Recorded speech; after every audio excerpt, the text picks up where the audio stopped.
What happens when a homeless woman crashes a millionaire's ex-fiancée's wedding? Sarah Mitchell lost everything when Marcus Reed destroyed her family 2 years ago. Now she's back for revenge. But she's not the broken girl he remembers.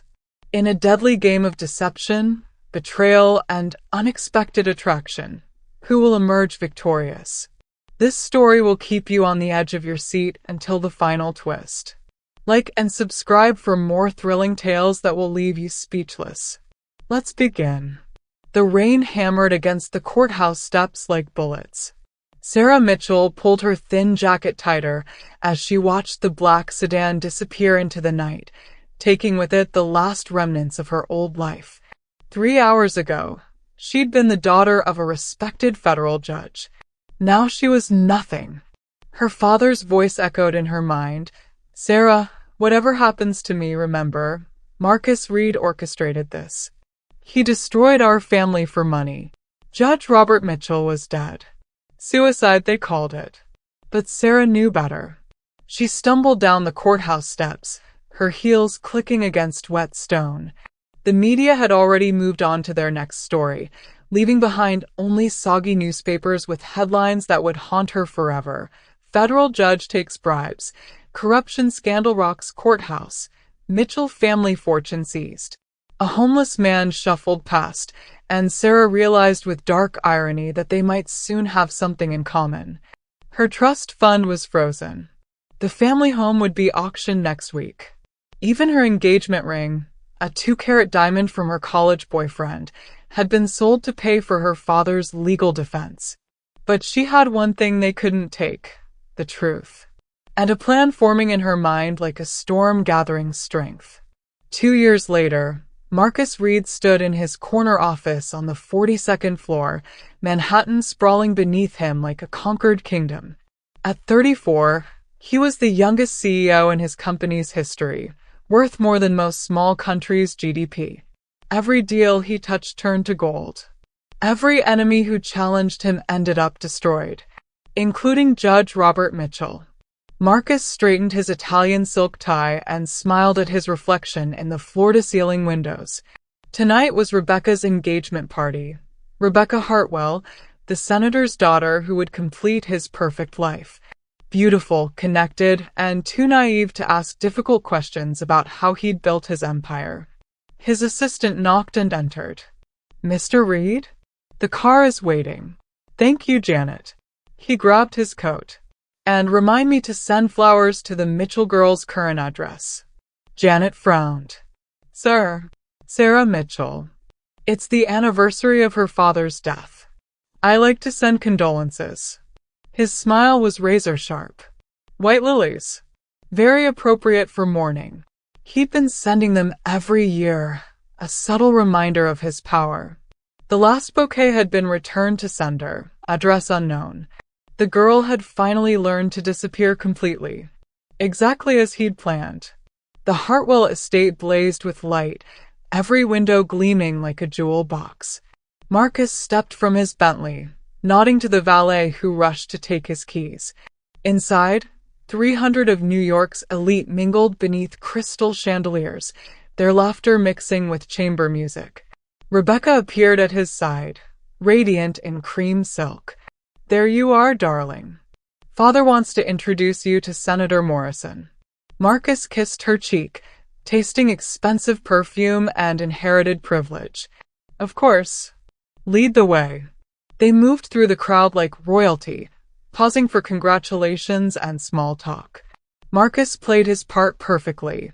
The devoted fiancé, the successful businessman, the man who'd pulled himself up from nothing through hard work and determination. Only the last part was a lie. Marcus Reed. Senator Morrison gripped his hand with politician's enthusiasm.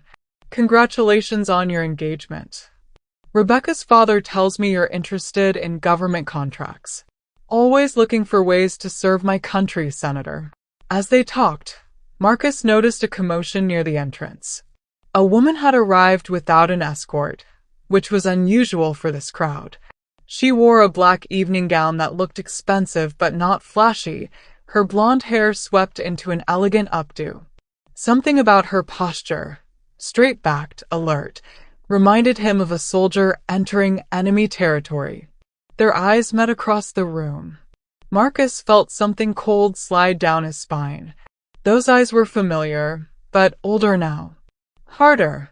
The last time he'd seen them, they'd been filled with tears in a courthouse hallway. Sarah Mitchell had come back from the dead. Sarah smiled as she recognized the shock in Marcus Reed's face. 2 years of planning had led to this moment. 2 years of working 3 jobs while attending night school, learning everything about finance, law, and most importantly, revenge. She'd studied him like a scientist studies a virus. His routines, his weaknesses, his friends and enemies. She knew he had panic attacks during turbulence, which was why he avoided flying. She knew he was allergic to shellfish but never told restaurant servers because he thought it made him look weak.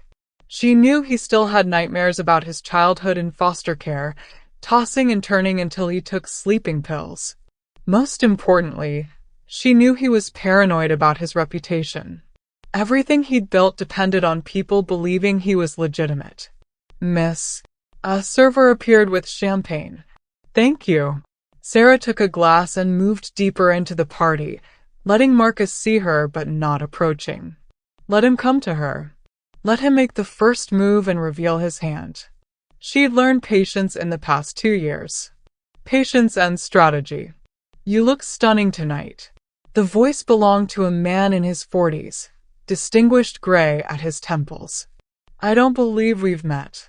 James Hartwell, Rebecca's father. "Perfect." Emma Thompson. Sarah lied smoothly, using the identity she'd carefully constructed. "I work in acquisitions at Meridian Capital. Charles Brennan's firm. Excellent company. Are you here representing their interests?" Something like that. Sarah smiled mysteriously. "I'm particularly interested in infrastructure projects. Government contracts, that sort of thing." James's eyes lit up with interest. Politicians always wanted to know who was investing where. "You should meet my daughter's fiancé. Marcus Reed has his fingers in many such projects." "I'd be delighted." As James led her through the crowd, Sarah felt the familiar burn of controlled rage in her chest. Marcus Reed had taken everything from her family. Tonight, she would begin taking everything from him. The game was about to begin. Marcus watched Sarah approach with a mixture of fascination and dread. She moved differently now, controlled, purposeful, like a predator who'd learned to hunt. Gone was the broken girl from the courthouse steps. In her place stood a woman who radiated quiet danger.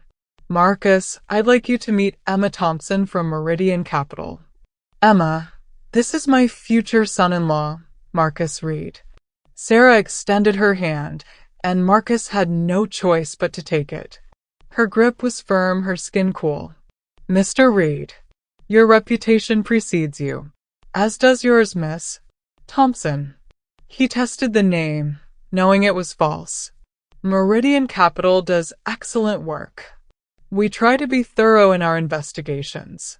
Her smile was perfectly polite and absolutely terrifying. "I understand you specialize in acquisitions as well. Particularly distressed assets." The barb hit home. Distressed assets, like her father's ruined career. "I prefer to think of it as providing opportunities," Marcus replied carefully. "Some people see a crisis, I see potential." "How optimistic of you." Sarah's eyes glittered. "Though I imagine some of those opportunities come at quite a cost to the previous owners." Rebecca squeezed Marcus's arm, oblivious to the undercurrent of tension. "Darling, you should show Emma the gardens. The roses are beautiful at night." "I'd love a tour," Sarah said, her voice honey-sweet. "I'm very interested in seeing what you've built here." Marcus felt trapped. Refusing would seem rude, but accepting meant being alone with Sarah Mitchell, a woman who had every reason to want him dead. "Of course," he said. "Shall we?" The gardens were indeed beautiful, illuminated by subtle landscape lighting that turned every flower into a jewel. Sarah walked beside Marcus down the stone path, maintaining perfect composure while her heart hammered against her ribs. This was it. The moment she'd dreamed about for 2 years. "Beautiful evening," Marcus said, his voice carefully neutral. "Yes. Perfect weather for a celebration." Sarah paused beside a fountain, its water catching the light. "Though I suppose not everyone has reason to celebrate tonight." Meaning? "Oh, I was just thinking about the families of people affected by your business decisions. Sometimes one person's success comes at another's expense, don't you think?" Marcus stopped walking. "Miss Thompson, or should I say Miss Mitchell?" Sarah felt a thrill of satisfaction. He'd shown his hand first. "I wondered when you'd figure it out. What do you want?" His voice was low, dangerous. "Justice." Sarah turned to face him fully, letting him see the steel in her eyes. "My father died because of you. My family was destroyed because of you. And you've been sending me flowers every year like some sick joke. Your father was corrupt. My father was framed." Sarah's voice cracked like a whip. "And we both know it." Marcus stepped closer, his height and broad shoulders suddenly intimidating. "Be very careful, Sarah. You're playing with forces you don't understand." "Am I?"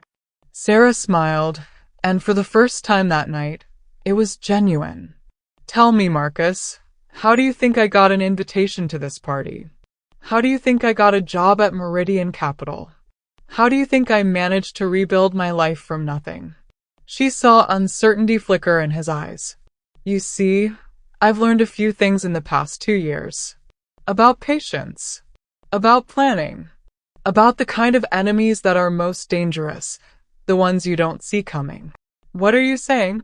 "I'm saying the game has already begun. And this time you're not going to win."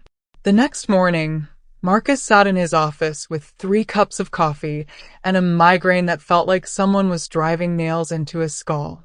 He'd barely slept, his mind churning over Sarah's words. The game has already begun. What game? What was she planning? His phone buzzed. Janet's voice came through the intercom. "Mr. Reed? Charles Brennan from Meridian Capital is here to see you. He says it's urgent." Marcus's blood chilled. Meridian Capital, Sarah's supposed employer. "Send him in." Charles Brennan was a thin man with sharp eyes who looked like he'd stepped out of a Dickens novel. He carried a leather briefcase and wore an expression of barely contained excitement.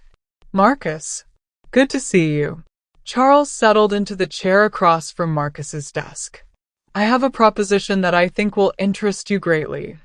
"I'm listening." "As you know, Meridian specializes in distressed asset acquisition.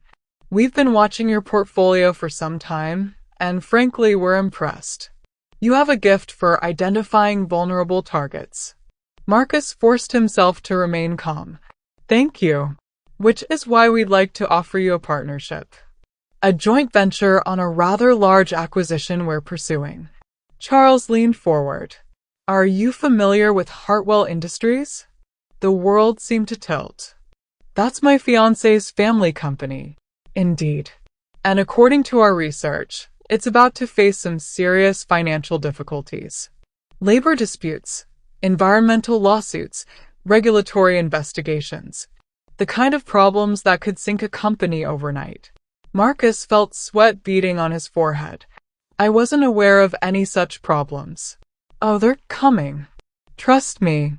Charles smiled. "The question is, do you want to be positioned to help when the Hartwells need a white knight, or do you want to be caught off guard when their empire collapses? What exactly are you proposing?" "A simple acquisition plan. When Hartwell Industries becomes available, and it will, we split the purchase 50-50. You get the political connections, we get the assets. Everyone wins. Everyone except the Hartwells."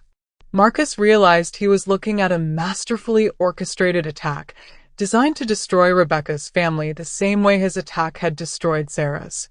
"I need time to consider this." "Of course. But don't wait too long." Charles stood and placed a business card on the desk. "Opportunities like this don't last forever."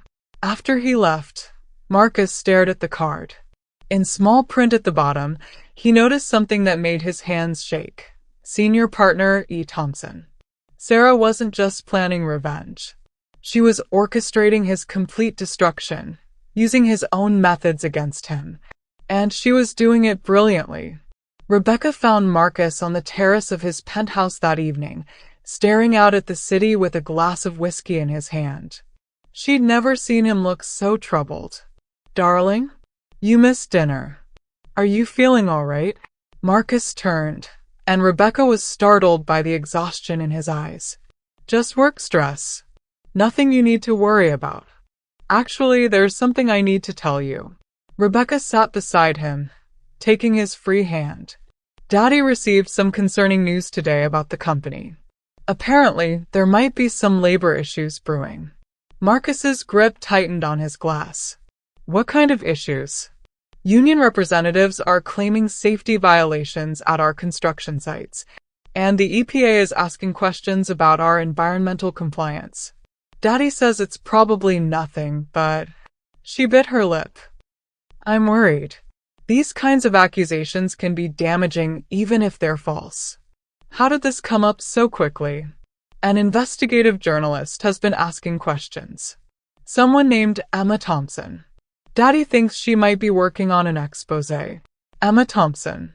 Sarah's alias. Marcus felt the walls closing in around him. "Rebecca, I think we should postpone the wedding." "What?" Rebecca's face went pale. "Marcus, why would you say that?" "Just until this business with your father's company is resolved. I don't want our marriage to be overshadowed by scandal. That's exactly when I need you most." Rebecca's voice rose. "Are you having second thoughts about us?" "No, of course not." But even as he said it, Marcus realized it might be true. Everything in his life was carefully planned, controlled. Rebecca was supposed to be a strategic alliance, beautiful, connected, and most importantly safe. But Sarah Mitchell was chaos incarnate. She was danger and intelligence and fury wrapped in an elegant package. And despite everything, despite knowing she wanted to destroy him, Marcus couldn't stop thinking about the fire in her eyes. "I love you," he told Rebecca, and hoped it was true. That night, alone in his apartment, Marcus did something he hadn't done in years. He researched his enemy. Sarah Mitchell had indeed vanished for 2 years after her father's death.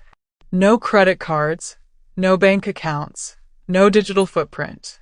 It was as if she'd ceased to exist. Then, 6 months ago, Emma Thompson had appeared at Meridian Capital with an impressive resume and an uncanny ability to identify vulnerable companies. Companies that all had one thing in common. They were connected to Marcus Reed's network. She'd been hunting him for months, building a case like a prosecutor preparing for trial. And he'd never seen it coming because he'd assumed she was broken, beaten, destroyed. He'd underestimated Sarah Mitchell once. He wouldn't make that mistake again. Marcus spent the next week playing defense, using every contact and favor he'd accumulated over the years. He managed to delay the EPA investigation and convince several union leaders to reconsider their complaints. But for every fire he put out, 2 more seemed to spring up. Someone had done their homework. The attacks on Hartwell Industries were surgical, precise, and absolutely devastating. Finally, he decided on a more direct approach. Sarah was leaving Meridian Capital's offices when she noticed the black sedan following her. She wasn't surprised. She'd been expecting Marcus to make a move. What she hadn't expected was for him to be waiting in her apartment when she arrived home. "How did you get in here?" she asked, finding him sitting calmly on her couch. "The same way you got into my life. Careful planning and the right connections." Marcus stood, and Sarah noticed he looked different. "Harder. More dangerous. We need to talk." "I'm not interested in negotiations." "Then you're interested in mutual destruction?" "Because that's where this is heading." Sarah poured herself a glass of wine, using the time to study him. Marcus was scared, she realized. Good. Fear made people sloppy. "You destroyed my father," she said simply. Turnabout is fair play. Your father was investigating my business practices. I had to protect myself. By planting evidence? By bribing witnesses? By driving him to suicide? Sarah's voice was deadly quiet. You didn't just protect yourself, Marcus. You obliterated him. Made him look like a criminal when he was the most honest man I knew. I did what I had to do to survive. And now I'm doing what I have to do. The difference is, my father was innocent. You're not. Marcus moved closer, and Sarah forced herself not to step back. You want revenge? Fine. Come after me. But leave Rebecca out of this. She's innocent too. Is she? Sarah smiled coldly. Or is she just another asset you're acquiring? Like everything else in your life. The question hit its mark. Sarah saw something flicker in Marcus's eyes. Doubt. Maybe even guilt. Rebecca loves you, Sarah continued. But do you love her? Or do you love what she represents? Status, connections, legitimacy. You don't know anything about my relationship with Rebecca. I know you were with 3 other women in the past month while engaged to her. Marcus went very still. You're having me followed. I told you. I learned to be thorough. Sarah took a sip of wine. Kelly from the office, that redhead from the charity gala, and the bartender from your usual club. Should I go on? What do you want? I want you to feel what my father felt. Helpless. Watching everything you built crumble around you. Knowing that no matter what you do, you can't stop it. And if I refuse to play your game?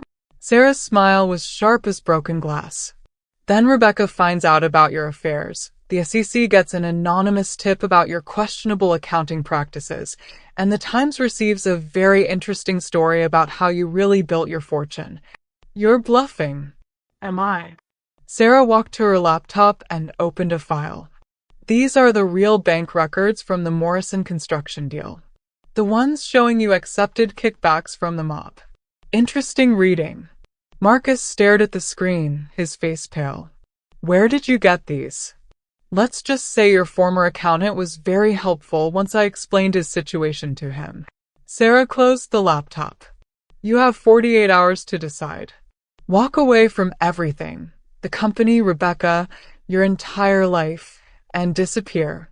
Or watch me destroy it all piece by piece. And if I choose neither, then we find out who's the better player in this game.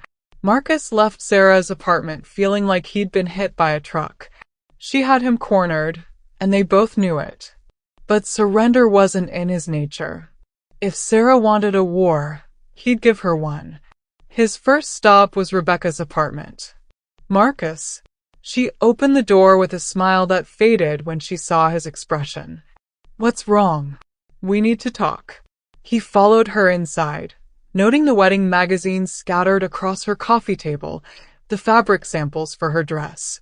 Evidence of a future that might never happen. Rebecca, I need you to be completely honest with me. Has anyone approached you recently? Asked questions about me or your family? No, of course not. Why would they?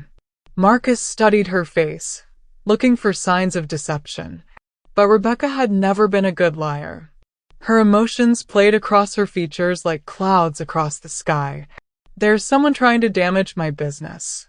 Someone with a personal vendetta. They might try to turn you against me. Who would do such a thing? Her name is Sarah Mitchell. You might know her as Emma Thompson. Rebecca frowned. That journalist who's been investigating Daddy's company? But she seemed so nice when we met at the party. You talked to her? Just for a moment. She asked about you, actually. Wanted to know how we met, how long we'd been together. I thought she was just being friendly. Marcus felt the trap closing around him. Sarah had been gathering information from Rebecca herself, building a psychological profile to use against him. Rebecca, I want you to promise me something. If she contacts you again, don't talk to her. Call me immediately. Marcus, you're scaring me. What is this really about? He almost told her then.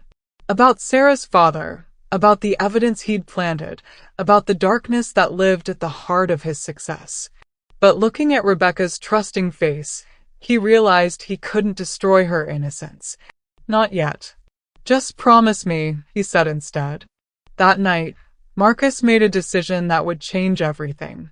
If Sarah wanted to play dirty, he'd show her what dirty really looked like. Sarah was working late at Meridian Capital when her secure phone rang. The caller ID showed a number she'd been waiting to see. Mitchell. Ms. Mitchell, this is Detective Rodriguez with the NYPD. We need to talk. Sarah's blood chilled. About what? About the anonymous tip we received regarding your activities. I think it would be best if you came down to the station. Sarah hung up and immediately started shredding documents. Marcus had made his move faster than she'd anticipated, but she'd prepared for this possibility. 20 minutes later, she was in the back of a taxi heading downtown when her phone rang again. This time it was Rebecca. Emma?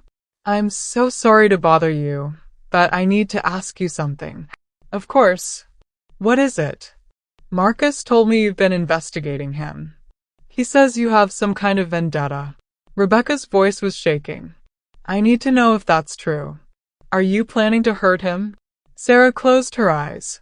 This was the moment she'd been dreading, when Marcus would force her to choose between her revenge and an innocent person's happiness. Rebecca, can you meet me somewhere? I think you deserve to know the truth about the man you're planning to marry. An hour later, they sat in a quiet coffee shop in Soho. Rebecca looked young and vulnerable in her designer clothes, like a child playing dress-up. The truth is, Sarah began carefully, Marcus Reed destroyed my family. 2 years ago, my father was a federal judge. He was investigating Marcus's business practices when Marcus framed him for corruption. Rebecca's face went white. That's impossible. Marcus would never. He planted evidence, bribed witnesses. My father killed himself rather than face a trial he knew was rigged. Sarah pulled out a folder. These are the real documents. The ones that prove Marcus's guilt. Rebecca stared at the papers with growing horror. This can't be real. I'm sorry, Rebecca. I know you love him, but you deserve to know who he really is. Why are you telling me this? Why not just destroy him? Because unlike Marcus, I don't believe in destroying innocent people. Sarah leaned forward.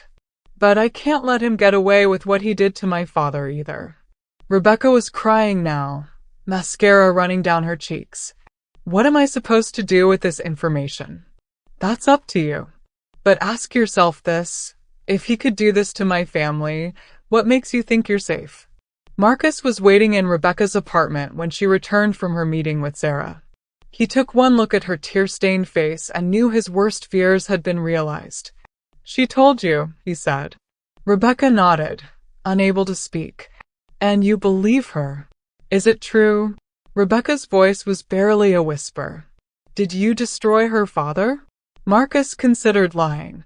It would be easy. Sarah's evidence was circumstantial, and Rebecca wanted to believe in him. But looking at the woman he was supposed to marry, Marcus realized he was tired of pretending. Yes, he said simply. Rebecca flinched as if he'd struck her. How could you do such a thing? Because I had to. Judge Mitchell was going to destroy me. I worked my entire life to build what I have, and he was going to take it away because of some legal technicality. Legal technicality? Rebecca's voice rose. You were breaking the law. I was surviving. Do you know what it's like to grow up in foster care, Rebecca? To have nothing? To know that the only person you can count on is yourself. That doesn't excuse what you did, doesn't it? Marcus moved closer, his voice intense. Judge Mitchell sat in his courthouse in his expensive robes, judging people like me from his ivory tower.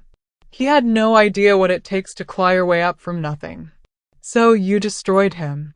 I protected myself. Just like I've done my entire life. Rebecca backed away from him, her face a mixture of disgust and heartbreak. And what about me? Was I just another acquisition? Another way to protect yourself? The question hung in the air between them. Marcus wanted to deny it, but the words wouldn't come. "I see," Rebecca said quietly. She pulled the engagement ring from her finger and set it on the coffee table. "We're done, Marcus." Rebecca, wait. No. I don't know who you are anymore. Maybe I never did. She moved toward the door. "Don't contact me again." After she left, Marcus stood alone in the apartment that had never really been his. Everything he'd built, everything he'd worked for, was crumbling around him. And the worst part was, he wasn't sure he cared anymore. Sarah received the call at midnight. Rebecca's voice was hollow, drained of all emotion. "It's done. I broke off the engagement." "I'm sorry," Sarah said, and meant it. "Are you? This was what you wanted, wasn't it?" Sarah was quiet for a long moment. "I wanted justice for my father, but I never wanted to hurt you. Maybe those things aren't mutually exclusive." Rebecca's laugh was bitter. "You know what the ironic thing is? I think I could have forgiven him for the business deals, even for what he did to your father. But I can't forgive him for lying to me, for making me believe we had something real when I was just another transaction to him." "I'm sorry," Sarah said again. "So what happens now?" "You've gotten your revenge. Marcus has lost everything that mattered to him." Sarah realized that Rebecca was right. She'd won. Marcus's engagement was over.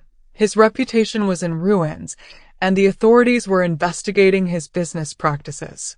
She should feel triumphant. Instead, she felt empty. The next morning, Sarah found Marcus waiting outside her apartment building. He looked like he hadn't slept in days. "Congratulations," he said as she approached. "You won." "Did I?" Sarah studied his face. "You don't look like a man who's been defeated." "That's because I haven't been." "Not completely." Marcus fell into step beside her.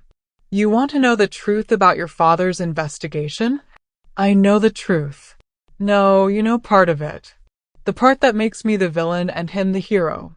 Marcus stopped walking.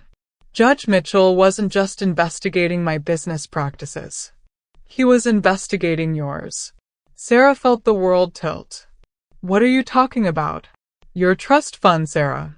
Where do you think that money came from? Your father wasn't just a judge. He was an investor.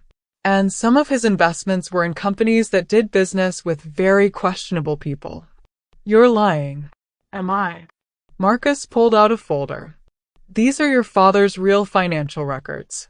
The ones he tried to destroy before he died." Sarah stared at the documents with growing horror. Her father had indeed been investigating Marcus's business, but only because he'd discovered their mutual connection to a money laundering operation. "We were partners, Sarah. Your father and I.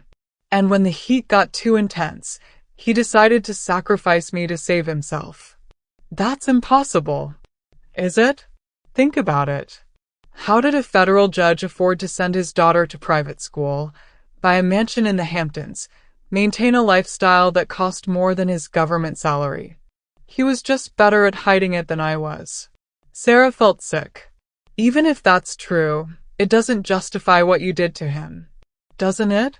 He was going to let me take the fall for crimes we committed together. So I made sure that if I went down, he went down with me." Marcus stepped closer. "The only difference between your father and me is that I survived. And you've been carrying this secret for 2 years. Why tell me now?" "Because I realized something last night. I don't want to be the kind of man who destroys innocent people anymore. I want to be better." Sarah laughed bitterly. "And you think confessing makes you a better person?" "No. But maybe trying to make amends does." Sarah spent the next 3 days investigating Marcus's claims. What she found shattered everything she thought she knew about her father. The evidence was overwhelming. Judge Robert Mitchell had indeed been taking money from questionable sources for years. The trust fund that had paid for Sarah's education was built on blood money. The family home she'd mourned losing was purchased with dirty cash. Her father hadn't been a victim. He'd been a criminal who got caught. But that didn't make Marcus innocent. If anything, It made his betrayal worse. He destroyed his partner to save himself, then spent 2 years letting Sarah believe her father was pure while he was evil.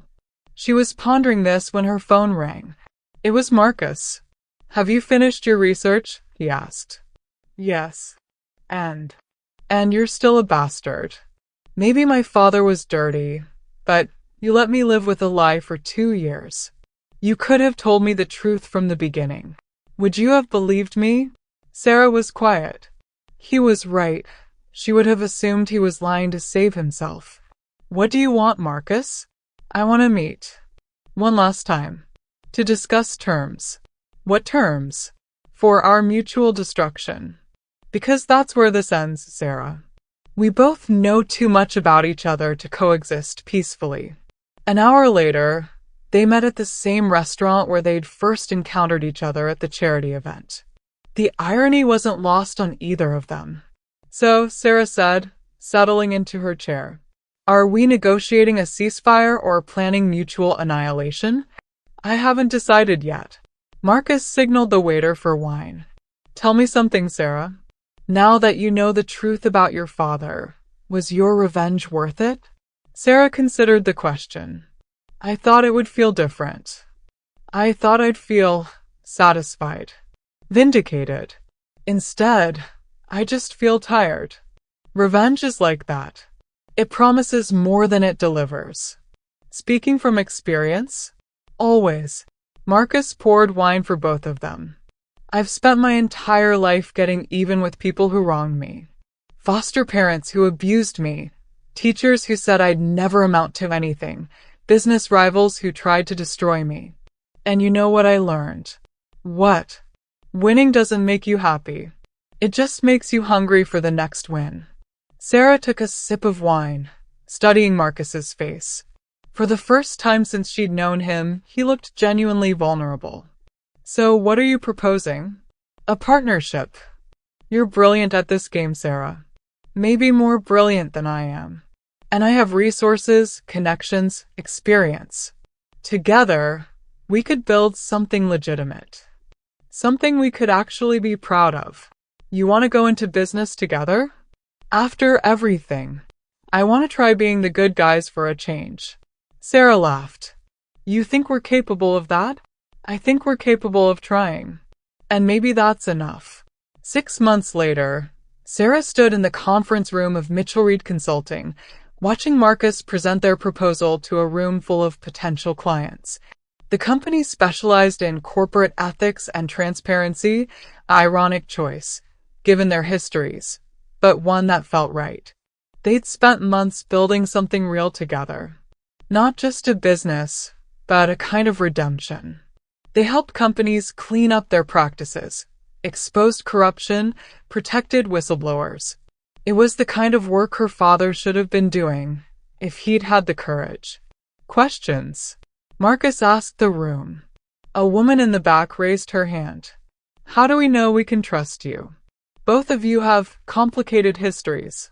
Sarah stepped forward. "Because we know what it's like to be on both sides.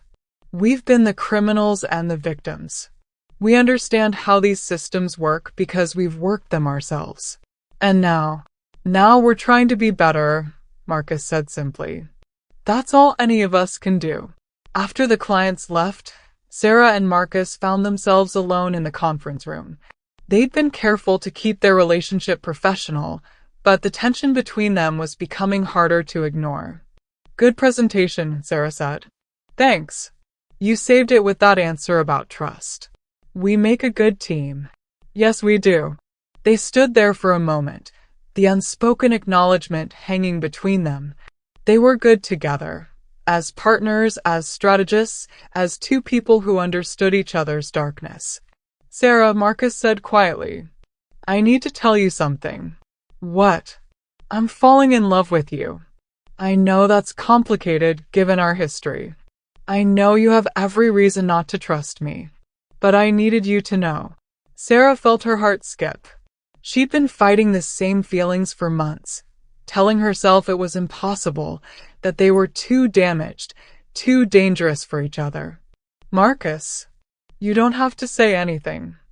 I just wanted to be honest for once in my life. Sarah stepped closer, close enough to see the uncertainty in his eyes. You want honesty? I've been falling in love with you too. And it terrifies me. Why?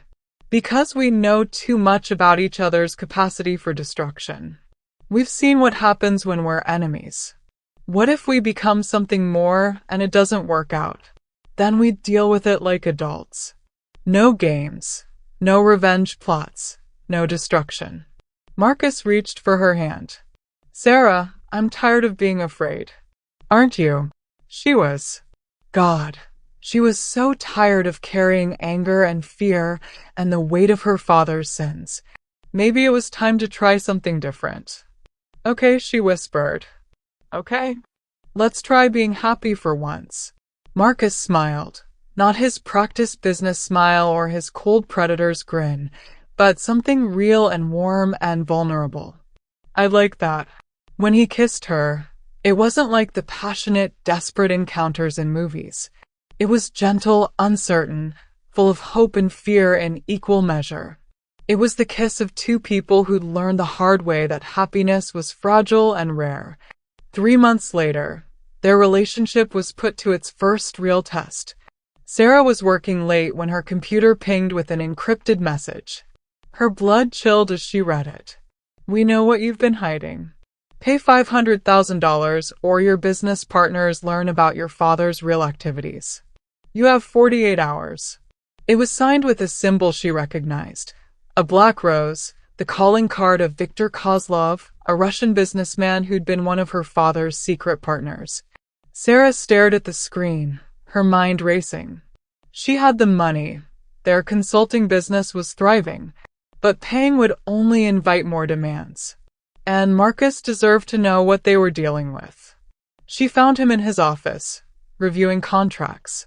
We have a problem, she said, closing the door behind her.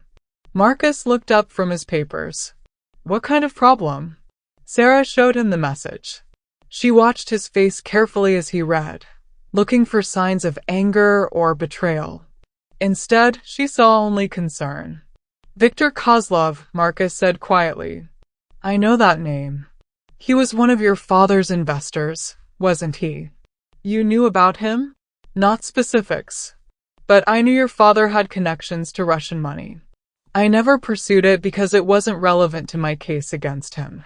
Marcus leaned back in his chair. The question is, what do you want to do about it? You're not angry that I didn't tell you? Sarah, we both have secrets from our old lives. The only thing that matters is what we do now. Marcus stood and walked around the desk to her. So what do we do? Sarah felt a surge of love for this man who'd once been her enemy. He wasn't judging her or using her vulnerability against her.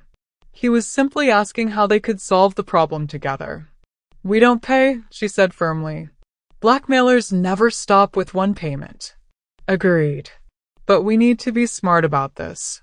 Kozlov isn't just some petty criminal, he's dangerous. I know. Which is why we're going to destroy him first. Marcus raised an eyebrow.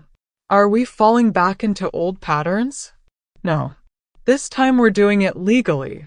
Sarah smiled grimly. One of the advantages of our new business is that we have contacts in law enforcement. People who trust us because we've been helping them clean up corporate corruption. You want to turn Kozlov in? I want to give the FBI everything I know about his operations. My father kept detailed records. He was paranoid about his partners betraying him. Those records are sitting in a safety deposit box in New Jersey. And you're willing to potentially implicate your father's memory? Sarah was quiet for a moment. My father made his choices. I can't change that. But I can make sure his crimes don't continue to hurt innocent people. It took 2 weeks to build the case against Kozlov. Sarah turned over her father's files to the FBI, providing evidence of money laundering, tax evasion, and connections to human trafficking operations. Marcus used his business contacts to freeze Kozlov's assets and alert authorities in 3 countries to his activities. When the arrest warrant was issued, Sarah felt a strange sense of peace. She was finally free of her father's legacy, both the good and the bad. A year after they'd started Mitchell Reed Consulting, Sarah woke up in Marcus's penthouse apartment to find him already dressed and making coffee. It still felt surreal sometimes, this domestic happiness they'd built together.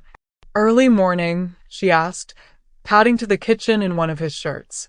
"Board meeting at 9. The Henderson Industries case."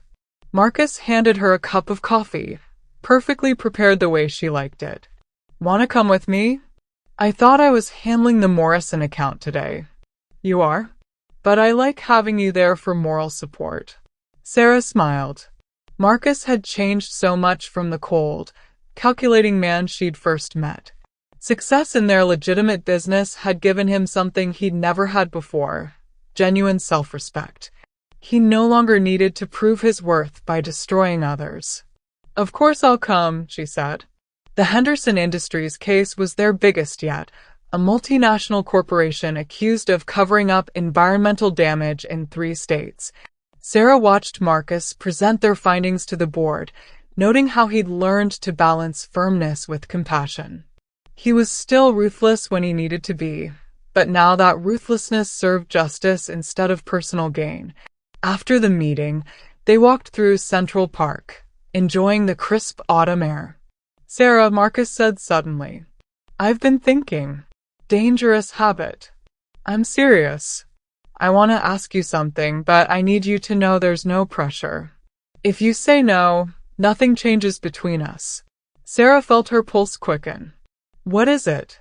Marcus stopped walking and turned to face her. "I want to marry you." Sarah's breath caught. "Marcus, I know we said we'd take things slow. I know we have complicated histories. But I also know that I want to spend the rest of my life building something good with you." He reached into his jacket and pulled out a small velvet box. "Sarah Mitchell, will you marry me?"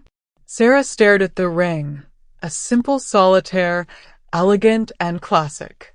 Nothing like the ostentatious diamond he'd given Rebecca. "It's beautiful," she whispered. "Is that a yes?" Sarah thought about everything they'd been through together. The betrayal, the revenge, the slowly built trust. They knew each other's worst secrets and had chosen to love each other anyway. "Yes," she said. "Yes, I'll marry you." When Marcus slipped the ring onto her finger, Sarah felt something she hadn't experienced since before her father's death: complete happiness. 2 weeks before their wedding, Sarah received an unexpected visitor at the office. Rebecca Hartwell sat in the reception area, looking older and more sophisticated than when Sarah had last seen her. "Rebecca," Sarah said, surprised. "What are you doing here?" "I wanted to talk to you." "About Marcus." "About what really happened 2 years ago." Sarah led Rebecca to her office, noting how the other woman seemed nervous but determined. "I've been thinking about our conversation," Rebecca said once they were seated. "The one where you told me about your father. And I realized there were things that didn't add up." "What do you mean?" "Marcus never defended himself. When I confronted him about what you told me, he just accepted the blame. He didn't try to explain or justify what he'd done." Rebecca leaned forward. "That's not like the Marcus I knew. He always had an answer for everything." Sarah felt a knot forming in her stomach. "What are you suggesting?" "I'm suggesting that maybe there was more to the story than you told me. Maybe more than you knew yourself." "Rebecca, I've seen the evidence." "Have you seen all of it? Have you seen your father's side of the story?" Sarah was quiet. In truth, she'd been so focused on Marcus's crimes that she'd never fully investigated her father's role in their partnership. "Why are you telling me this?" Sarah asked. "Because I still care about Marcus, even if I can't be with him. And because I think you deserve to know the whole truth before you marry him." That night, Sarah sat in her apartment with boxes of her father's personal effects that she'd never been able to bring herself to examine. Rebecca's visit had shaken her more than she wanted to admit. In the third box, She found her father's private journal. March 15th, Marcus Reed is getting suspicious about the discrepancies in the Morrison account. I may need to distance myself from him soon. March 22nd, Reed confronted me today about the money laundering. He wants out of the operation. I can't allow that, he knows too much. March 30th, I've decided to use Reed as a scapegoat. If I frame him for the worst of the crimes, I can claim I was investigating him all along. It's the only way to save my career and Sarah's future. April 2nd, the evidence against Reed is planted. He doesn't know yet, but when the investigation starts, he'll be the primary target. I hate doing this to someone who trusted me, but I have no choice. Sarah's hands shook as she read entry after entry detailing her father's plan to destroy Marcus. The man she'd idolized, the man she'd sought to avenge, had been planning to betray his partner all along. Marcus hadn't framed her father. Her father had tried to frame Marcus first. Sarah found Marcus in his apartment at midnight, still awake and working on wedding preparations. He looked up with a smile that faded when he saw her expression. "Sarah? What's wrong?" She held up the journal. "I found my father's diary." Marcus went very still. "And you didn't frame him. He was planning to frame you." "Sarah, all this time, I thought you were the villain in this story. But you were just protecting yourself from someone who was planning to destroy you." Sarah sank into a chair, overwhelmed. "My father was going to let you take the fall for crimes you committed together." Marcus knelt beside her chair. "Sarah, it doesn't matter now." "It does matter. Don't you understand? I've spent 2 years hating you for something you didn't do. I destroyed your engagement, ruined your reputation, all based on a lie. Not a lie. A misunderstanding. You let me believe it. Even when I was trying to destroy you, you never told me the truth about what my father was planning." Marcus was quiet for a long moment. "Because I knew it would hurt you. And because I wasn't entirely innocent either. I did commit those crimes, even if your father was planning to betray me. But that's not the same thing as framing an innocent man, isn't it? Sarah, we both made choices that hurt people. We both did things we're not proud of. The only difference is that your father's plan failed and mine succeeded." Sarah stared at him, seeing clearly for the first time the man she'd fallen in love with.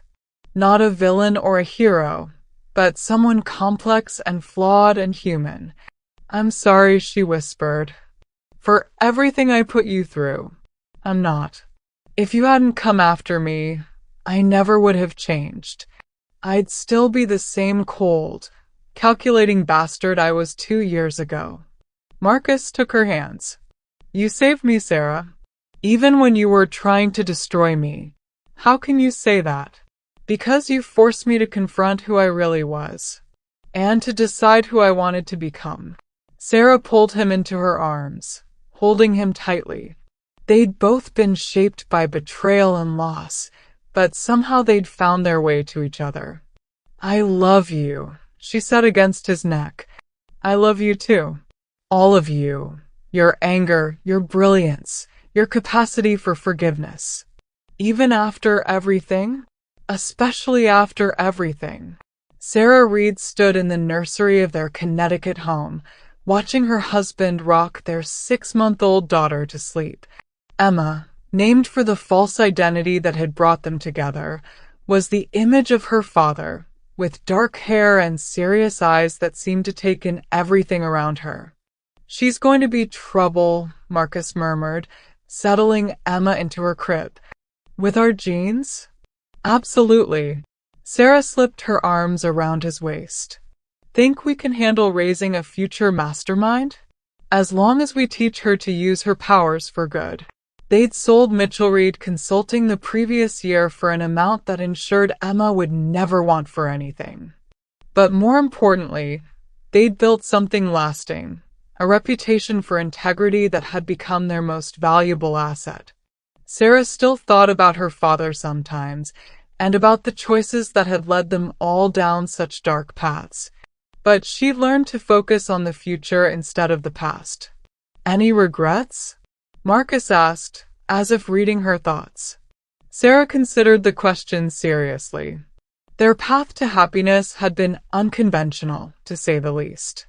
They'd hurt people, made enemies, destroyed lives in their quest for revenge and survival. But they'd also found redemption. They'd learned to love without fear, to trust without reservation, to build instead of destroy. None, she said finally. I wouldn't change a thing.